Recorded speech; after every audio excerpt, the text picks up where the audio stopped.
जय हिंद दोस्तों, आप सभी को अपना YouTube channel study to life में आप सभी का स्वागत है। दोस्तों, आशा करते हैं आप लोग अच्छे होंगे, स्वस्थ होंगे और पढ़ते होंगे। तो दोस्तों, आज मैं आप लोगों के बीच प्राचीन इतिहास के एक न्यू टॉपिक के साथ आया हूं। इसमें आज हम पढ़ने वाले महाजनपद काल, इससे पहले प्रागैतिहासिक काल, हड़प्पा सभ्यता, वैदिक काल, बौद्ध धर्म, जैन धर्म, ये सब के बारे में हम ऑलरेडी वीडियो बना चुका हूँ।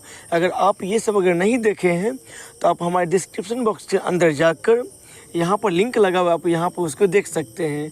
नहीं तो आप हमारे यूट्यूब चैनल के प्लेलिस्ट में जाकर एंसेंट हिस्ट्री आप ओपन करेंगे, यहाँ से आपको ये वीडियो मिल जाएगा।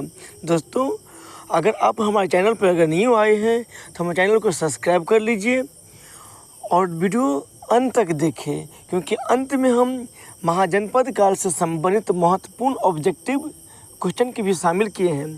तो दोस्तों, आइए बिना देरी के हम स्टार्ट करते हैं। देखिए दोस्तों, जो वैदिक काल जो था ये दो भागों में बटा हुआ था। ये वैदिक काल और उत्तर वैदिक काल। तो वैदिक काल के काल जो है 1500 ईसा पूर्व से 1000 ईसा पूर्व मानी जाती है। वही उत्तर वैदिक काल के जो है 1000 ईसा पूर्व से 600 ईसा पूर्व मानी जाती है। इसके बाद कहीं के महाजनपद काल स्टार्ट होता है। तो देखिए दोस्तों, यहाँ से सिंधु घाटी सभ्यता के अज्ञात कारणों की वजह से पतन के बाद कुछ अवधि के लिए भारतीय इतिहास अज्ञात रहता है। इसके बाद लगभग 1500 ईसा पूर्व भारत में आर्यों द्वारा विकसित वैदिक सभ्यता के वृत्तांत मिलते हैं। इसके बारे में हम ऑलरेडी वीडियो बना दिए हैं। अगर आप नहीं देखें ज़रूर आप हमारे डिस्क्रिप्शन बॉक्स के अंदर जाकर उसको देख लीजिए। देखिए दोस्तों, इसमें ऋग वैदिक काल और उत्तर वैदिक काल के रूप में दो भागों में विभक्त काल की अंतिम अवधि 600 ईसा पूर्व मानी गई है। इसी में देखिए आप, जो उत्तर वैदिक काल जो था यह 1000 से 600 ईसा पूर्व जो अंतिम अवधि माना जाता है।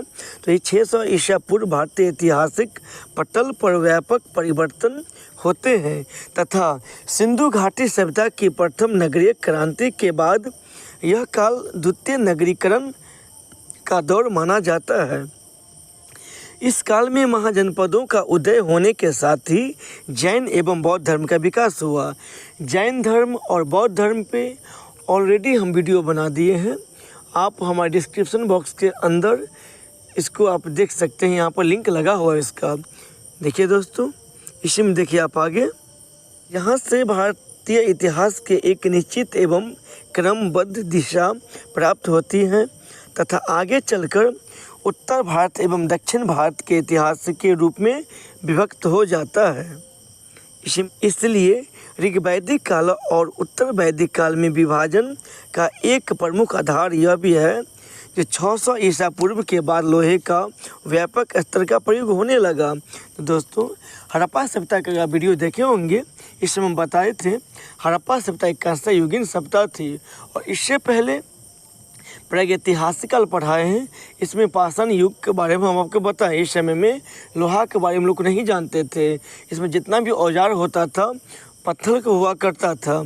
जब ये हड़प्पा सभ्यता आया तो इस समय में कांसा का प्रयोग होना स्टार्ट कर दिया। महाजनपद काल में ये लोहा का अधिक मात्रा में विकास होने लगा। ये देखिए, इसी के बारे में आपको यहाँ से हम समझा रहे हैं आपको। इसलिए 600 ईसा पूर्व को वैदिक काल के अंतिम अवधि भी मानी जाती है। इसके बाद महाजनपद का काल प्रारंभ होता है। 6ठी शताब्दी ईसा पूर्व से उत्तर प्रदेश और पश्चिमी बिहार में लोहे का व्यापक प्रयोग होने से बड़े बड़े प्रादेशिक या जनपद राज्यों के निर्माण के लिए प्रयुक्त परिस्थिति बन गई। लोहे के हथियारों के कारण योद्धा वर्ग महत्वपूर्ण भूमिका अदा करने लगे। जब लोहा का विकास हुआ तो जितना भी युद्ध करने की सामग्री होता है लोहा के बनना स्टार्ट हो गया, तो जिसमें योद्धा वर्ग के लिए बहुत उपयोगी हो गया और ख़ास करके कृषि में जो काम कर रहे थे किसान उसके लिए भी बहुत उपयोगी हो गया। जो औजार इस समय बनता था जो जैसे कि पाषाण पत्थर का, अब लोहा का आविष्कार होने के बाद लोहा का बनना जो औजार सब स्टार्ट हो गया, जिससे किसानों के भी बहुत उपयोगी साबित हुआ। और देखिए यहाँ पे खेती के नए औजारों और उपकरणों से किसान अपनी आवश्यकताओं से अधिक अनाज पैदा करने लगे। लोगों को जो प्रबल निष्ठा अपने जन या कबीले के प्रति थी, वह अब अपने जनपद या महाजनपद के प्रगति हो गई। देखिए जिस प्रकार अभी ग्रामीण का एरिया होता है, इसी प्रकार पहले भी हुआ करता था। जैसे अभी जो है सबसे पहले छोटा जो होता है एक मोहल्ला होता है, मोहल्ला के मिलकर एक ग्राम बनता है, ग्राम के मिलकर एक पंचायत का निर्माण होता है। कोई बड़ा गांव होता है तो एक ही गांव मिलकर एक पंचायत होता है, या 1 2 3 गांव मिलकर एक पंचायत का निर्माण होता है, और कई पंचायत मिलकर एक प्रखंड का निर्माण होता है, और कई प्रखंड मिलकर जो है एक अनुमंडल का निर्माण होता है, और अनुमंडल मिलकर जिला बनता है।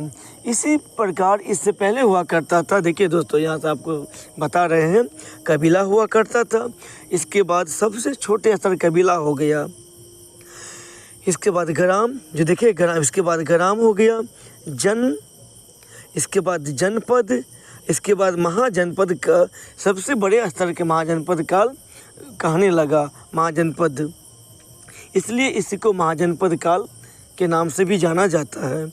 इसी में आप आगे देखिए, उस समय के ऐतिहासिक स्रोतों से बौद्ध ग्रंथ एवं जैन ग्रंथ से हमें कुल 16 महाजनपदों के बारे में जानकारी मिलती है। देखिए यहाँ से आप बौद्ध ग्रंथ अंगुत्तर निकाय से और जैन ग्रंथ भगवती सूत्र, ये दोनों से महाजनपद काल के 16 महाजनपद काल के बारे में हमको जानकारी मिलता है, ये दोनों से। इसी में आप आगे देखिए, वर्तमान में इन 16 महाजनपदों की स्थिति अब देखिए, उत्तर प्रदेश में सबसे अधिक था जो 18 महाजनपद था, बिहार में 3 था, राजस्थान में 1, और मध्य प्रदेश में 1, दक्षिण भारत में 1, और 2 था भारत से बाहर जो गंधार, और भी एक है इसमें कंबोज। यहाँ देखिए इसके बारे में आप यहाँ समझिए। 16 महाजनपद, उनकी राजधानी एवं भौगोलिक, दोस्तों यहाँ पर भौगोलिक होगा, कुछ एरर है स्थिति, आप इसको याद करके रखें क्योंकि एग्जाम में पूछ लिया जाता है। जैसे यहाँ देखिए दोस्तों, आपको पूछ लिया जाएगा अंग जो महाजनपद था उसकी राजधानी कहाँ था, तो हो जाएगा चंपा। ये वर्तमान में जो है भागलपुर, अगर आप बिहार से होंगे तो भागलपुर मुंगेर के बारे में ऑलरेडी ही जानते होंगे। तो देखिए भागलपुर मुंगेर के आसपास का क्षेत्र पूर्वी बिहार जो अंग हुआ करता था इस समय में। इसी में आप आगे देखिए, मगध के बारे में जरूर जानते होंगे आप। इसकी पहले राजधानी गिरिब्रज हुआ करती थी, गिरिब्रज, राजगिरी, वैशाली और पाटलिपुत्र। जो देखिए वर्तमान में जो है ये मगध के जो एरिया था पहले के समय में, पटना, गया, मगध के आसपास का क्षेत्र, मध्य दक्षिणी बिहार 16 महाजनपदों में सर्वाधिक शक्तिशाली था मगध।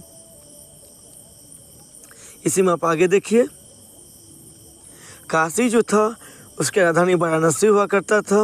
वो आधुनिक बनारस जो हम कहते हैं, ये उत्तर प्रदेश में ये स्थित हैं। वत्स उसकी राजधानी कौशाम्बी हुआ करती थी, और वो इलाहाबाद के आसपास के एरिया में भी वर्तमान में जो है उसका नाम प्रयागराज हो गया है, इलाहाबाद का नाम, जो उत्तर प्रदेश राज्य में स्थित है। इसी में देखिए आप आगे, वज्जी जो उसका राजधानी वैशाली, विदेह या मिथिला हुआ करता था। इसकी जो आसपास के एरिया जैसे दरभंगा, मधुबनी के आसपास का क्षेत्र हुआ करता था। इसी में देखिए तो 3 महाजनपद जो बिहार में था, जो देखिए यहाँ से पहला हो गया अंग, दूसरा हो गया मगध, और तीसरा देखिए वज्जी। इसी में आगे देखिए आप, कौशल, इसके राजधानी श्रावस्ती जो वर्तमान में अयोध्या, फैजाबाद के आसपास के क्षेत्र जो उत्तर प्रदेश में स्थित हैं। इसी में देखिए आप आगे, अवंती जो इस समय राजधानी उसका उज्जैन, महिष्मती जो वर्तमान में मालवा मध्य प्रदेश में स्थित हैं। इसी में देखिए आगे आप, मल उसकी राजधानी कुशावती या कुशीनगर हुआ करता था, जो वर्तमान में देवरिया उत्तर प्रदेश के आसपास में यह स्थित है। इसी में आप देखिए पंचाल, उसकी राजधानी अहिछत्र कंपिलिय, जो वर्तमान में उत्तर प्रदेश, जो उत्तरी उत्तर प्रदेश में ये वर्तमान में स्थित है। इसी में देखिए आप चेदी, उसकी राजधानी शक्तिमती हुआ करता था, और बुंदेलखंड उत्तर प्रदेश एवं मध्य प्रदेश के एरिया में आसपास में ये वर्तमान में स्थित हैं। इसी में आप आगे देखिए कुरु, इसकी राजधानी इंद्रप्रस्थ हुआ करता था, जो वर्तमान में दिल्ली जो एरिया है वह दिल्ली के पुराना नाम इंद्रप्रस्थ था, जो दिल्ली मेरठ एवं हरियाणा के आसपास का क्षेत्र कुरु कहलाता था। मत्स्य, उसकी राजधानी विराटनगर, जो जयपुर जो वर्तमान में राजस्थान जो है राज्य इसमें स्थित है। इसी में आप आगे देखिए कम्बोज, उसकी राजधानी हाटक, और जोरी हजारा जो उत्तर प्रदेश में ये स्थित है। और देखिए सूरसेन, जो उसका राजधानी मथुरा हुआ करता था, जो मथुरा अभी जो आधुनिक मथुरा उत्तर प्रदेश में ये स्थित है। इसी में आप आगे देखिए असमक, उसकी राजधानी ये पोतन, जो दक्षिण भारत में गोदावरी नदी के आसपास क्षेत्र, जो दक्षिण भारत के एकमात्र महाजनपद यही था अशमक। गंधार, जो तक्षशिला के आसपास में जो पेशावर व रावलपिंडी के आसपास वो पाकिस्तान में अभी वर्तमान में ये स्थित हैं। इसी में देखिए दोस्तों आप आगे इसके बारे में प्रमुख जनपद लिच्छवी वर्तमान जो बिहार के वैशाली जिला में स्थित हैं। ये पूछ लिया जाएगा दोस्तों, बहुत बार ये प्रश्न पूछा है, जो सबसे पहला गणराज्य कौन था, तो हो जाएगा लिच्छवी। देखिए यहाँ से आप ऐतिहासिक प्रमाणों के अनुसार लिच्छवी में ही विश्व का सबसे पहला गणतंत्र यानी कि रिपब्लिक स्थापित किया गया था। देखिए दोस्तों, ये मेरा टॉपिक जो वाला सेशन आपको यहीं पर समाप्त होता है। इसके बाद इसके संबंधित हम ऑब्जेक्टिव बेस इसमें शामिल किए हैं। आप यहाँ से देखिए, तो देखिए दोस्तों आज का जो है मेरा पहला प्रश्न इसमें है महाजनपद काल से संबंधित। देखिए आप यहाँ पहला प्रश्न जो हो गया आपको, निम्नलिखित महाजनपद में से चंपा किसकी राजधानी थी, तो हमारा जो उत्तर हो जाएगा आप यहाँ से देखिए हो जाएगा उत्तर अंग। इसी में देखिए आप यहाँ से हमारा जो दूसरा प्रश्न है, मगध के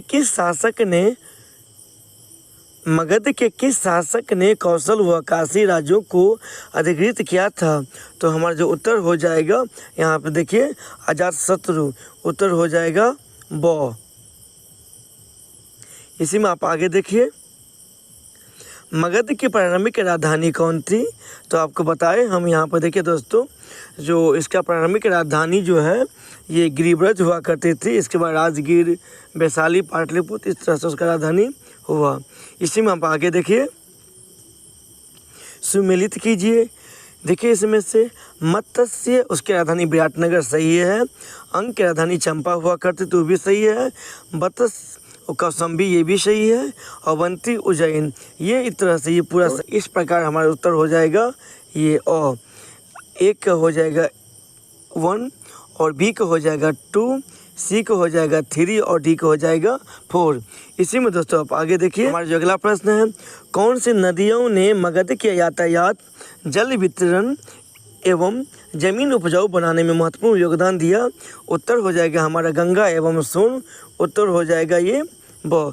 दोस्तों जितना भी प्रश्न आपको हम करवा रहे हैं ये कहीं न कहीं पूछा हुआ प्रश्न है। आप यहाँ से देख सकते हैं ये रीट के एग्जाम राजस्थान में 2022 में ये पूछा हुआ प्रश्न है ये। इसी में 16 महाजनपदों में मगध प्रथम क्यों था, इसलिए था क्योंकि खेती की उपज अच्छा होना, लोहे की खदानें होना, जंगली हाथी का उपलब्ध होना, उपरोक्त सभी हो जाएगा, उत्तर हो जाएगा इसका इस प्रश्न का द। इसी में देखिए दोस्तों आगे आप, निम्नलिखित में से कौन एक युग्म सहित सुमेलित है, तो यहाँ से आप देखिए जाएगा ये कम्बोज, ये राजपुर, उसका प्रश्न उत्तर हो जाएगा इसका द। इसी में आप आगे देखिए, जिस राजा ने कलिंग नहर खुदवाई वह था, तो हो जाएगा हमारा उत्तर, यहाँ देख लीजिए आप, नंद राजवंश का राजा ने नहर जो कलिंग में नहर खुदवाई थी। इसी में आप आगे देखिए, हमारा जो अगला प्रश्न है, प्राचीन राज्य वत्स की राजधानी का नाम बताइए। तो हम आपको इससे पहले बता दिए हैं। यहाँ देखिए, कौशाम्बी वत्स की राजधानी कौशाम्बी हुआ करते थे। इसी में आप आगे देखिए, हमारा जो अगला प्रश्न है, सूची 1 महाजनपद से सूची 2 राजधानी के साथ सम्मिलित करें एवं दिए गए कूटों के आधार पर सही विकल्प को चुनें। काशी हो जाएगा वाराणसी, यहाँ देखिए काशी हो जाएगा वाराणसी। इसी में हो जाएगा आपको अंक हो जाएगा चंपा। और इसी में देखिए आप आगे, और वज्र हो जाएगा वैशाली, और वत्स हो जाएगा कौशाम्बी। तो इस प्रकार उसका उत्तर हो जाएगा सी। मतलब तो हमारा अगला प्रश्न है, निम्नलिखित को सुमेलित कीजिए। आप यहाँ से देखिए दोस्तों, तो हमारा जो उत्तर हो जाएगा, यहाँ से देख लीजिए आप, अंक की राजधानी आपको बताए हैं चंपा, काशी उसकी राजधानी हुआ करता था वाराणसी, सूरसेन मथुरा एवं गांधार तक्षशिला उपयुक्त। ये देखिए दोस्तों यहाँ से उत्तर हो जाएगा हमारा ये 100। इसी में आप आगे देखिए,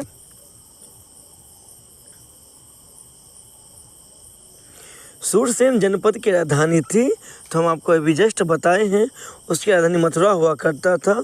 इसी में आप आगे देखिए, हमारा जो अगला प्रश्न है, निम्नलिखित में से किस स्रोत में प्राचीन भारत के 16 महाजनपदों का उल्लेख मिलता है।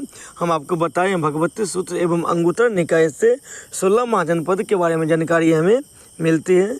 इसी में देखिए आगे देखिए, मत्स्य जनपद की राजधानी, तो हमारा जो उत्तर हो जाएगा ये हो जाएगा विराटनगर। दोस्तों, सिकंदर के आक्रमण के समय उत्तर भारत पर निम्नलिखित राजवंशों में किस एक शासक था। तो हमारा जो उत्तर हो जाएगा इस प्रश्न का हो जाएगा ये नंद। तो देखिए दोस्तों, आज के टॉपिक मेरा यहीं पर समाप्त होता है। ये प्रश्न मैं आपको जब हम मगध समाज के बारे में पढ़ाएंगे, मौर्य समाज के बारे में पढ़ाएंगे, तब इसके बारे में ऑब्जेक्टिव हम यहाँ से आपको करवाएंगे। इसलिए महाजनपद काल का जितना भी महत्वपूर्ण प्रश्न था सभी को हम शामिल कर दिए हैं। तो